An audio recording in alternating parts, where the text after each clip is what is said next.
Vadodara road ઉપર આવેલ Indira આવાસના રહીશોને notice મળતા રહીશોએ નારાજગી વ્યક્ત કરી। વડોદરા રોડ ઉપર આવેલ ઇન્દિરા આવાસ નવીનગરીના મકાનોને નોટિસ અપાતા લોકોએ નારાજગી વ્યક્ત કરી હતી। કોર્પોરેશનના જમીન મિલકત તેમજ અફોર્ડેબલ હાઉસિંગ દ્વારા રહીશોને નોટિસ અપાતા લોકોએ નારાજગી પ્રકટ કરી હતી। સરકારી જમીન હોય 10 દિવસમાં જગા ખાલી કરવા નોટિસ આપવામાં આવી હતી। કોર્પોરેશનના કર્મચારીઓ નોટિસ આપવા આવતા વિવાદ થયો હતો। સ્થાનિકોએ સ્થળ ઉપર જ ઘર બનાવી આપવાની માંગણી કરી હતી। કેટલાક મકાનો ઇન્દિરા આવાસ યોજના હેઠળ ફાળવાયેલ સરકારી જમીન પર કાયદેસરના હોવાની વાત પણ કેટલાક રહીશો દ્વારા કરવામાં આવી હતી।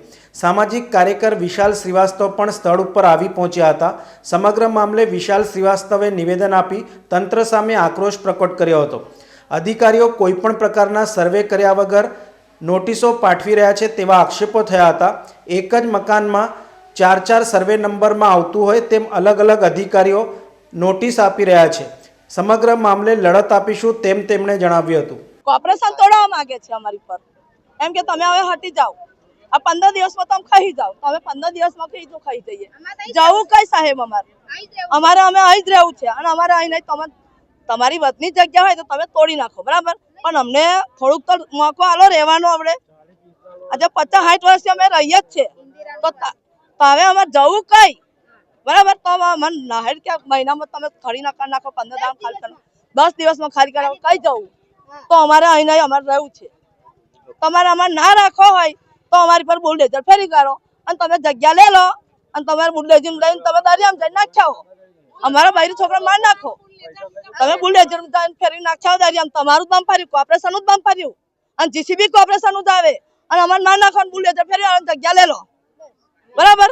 અમે અહીંયા આગળ ખોડિયારમાંનું મંદિર છે ત્યાં આજે 35 વર્ષથી અમે રહીએ છીએ અને 25 વર્ષથી માતાજીનું મંદિર બનાવ્યું છે। અમે માલધારીની માં અહીંયા બેઠા છે અને આજે અમને કોઈ એની અહીંયા સુધીનું ગટર કે પાણી લઈને બધા અમને શું છે કે છે કે તમે બિન પરવાનગીના રહો છો। બી જ્યારે અમે વેરા લેવા ગયા તો એ લોકોએ ના પાડી કે મંદિરનો વેરો નથી હોતો, તો પછી અમે પાછા આવ્યા ને અત્યારે અમને નોટિસ આપે છે કે તમે 10 દિવસની અંદર તમે તોડી નાખો। ભલે તમે મારું તોડો, મારા માનું મંદિર જોઈએ અને જે ગરીબો છે એ બી બિચારા કેટલા વર્ષથી 50-50 રૂપિયાની મહેનત કરીને ખાય છે, એ કઈથી મકાનના પૈસા ભરશે? બેરે એ લોકોએ ઘર ઝૂંપડું બનાવ્યું છે, તોડવાનું કરે છે। આજે 4 દિવસથી અમે લોકો ખાતા નથી।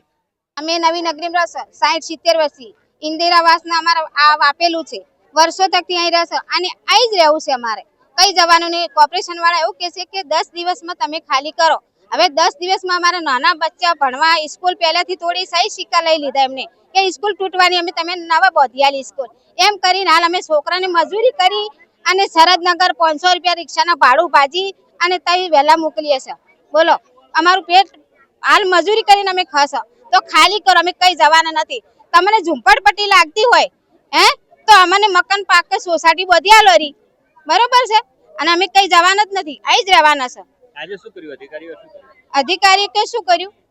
કોઈ આયા જ નહીં। કોર્પોરેશન વાળા હતા કે ખાલી કરો, હા, આમાં તો અહીં જ રહેવાનું છે, કઈ જવાનું નથી। મકાનો અમને પાકા બધી આલો।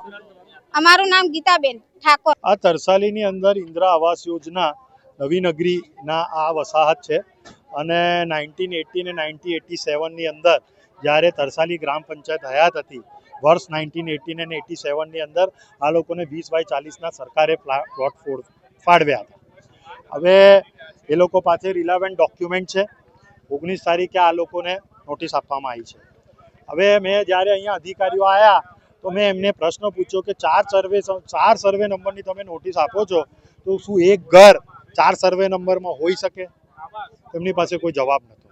આ લોકોએ કોઈ સર્વે કર્યો નથી અને જે લોકોને સરકારે આ પ્લોટ ફાળવ્યા હતા જે તે ટાઈમે એના ડોક્યુમેન્ટ બી એ લોકો જોતા નથી। ડાયરેક્ટ આવીને ગેરકાયદેસર બાંધકામની નોટિસો ઠોકી દે છે આ લોકો।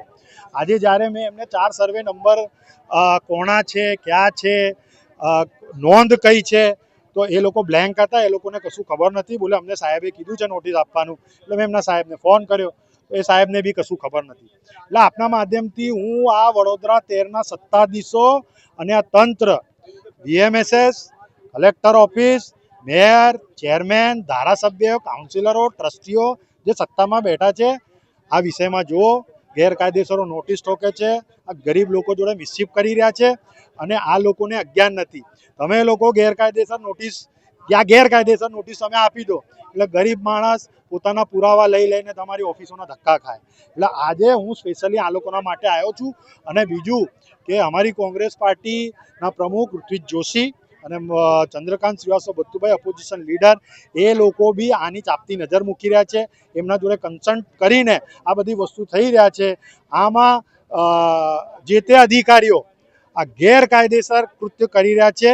હું તંત્રને કહેવા માંગુ છું એ લોકોને સસ્પેન્ડ